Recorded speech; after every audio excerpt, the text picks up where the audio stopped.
Vous n'avez pas hésité à dire qu'il y avait plus grave que le Covid-19 dans le monde.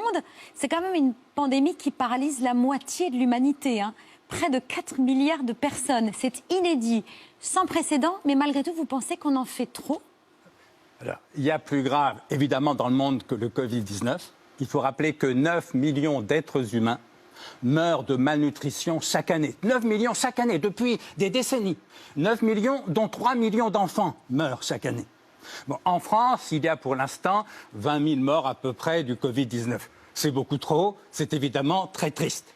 Mais rappelons quand même qu'il meurt en France 600 000 personnes par an, dont 150 000 meurent de cancer. Alors qu'est-ce qui est le plus grave, le Covid-19 ou le cancer ? Socialement, économiquement, bien sûr le Covid, parce que c'est contagieux, c'est une pandémie. Mais individuellement, entre mourir du Covid-19 ou mourir du cancer, je ne fais pas tellement de différence. D'autant que parmi les morts du cancer, il y a des milliers d'enfants, d'adolescents, de jeunes adultes. Il se trouve que le Covid-19, si j'ose dire, a la bonne idée de frapper plutôt les plus vieux. Vous l'avez dit vous-même, le taux de mortalité est près de 10% au-delà de 80 ans, très en dessous de 0,1% pour les enfants. Écoutez, moi je suis père de famille. Je me fais plus de soucis pour mes enfants que pour moi. Et donc, ce qui m'étonne, ce n'est pas du tout le confinement, mais c'est cette espèce d'affolement médiatique où depuis des semaines, on ne nous parle plus que de ça. On nous appelle, au fond, à porter le deuil des 20 000 morts du Covid en oubliant les 600 000 autres.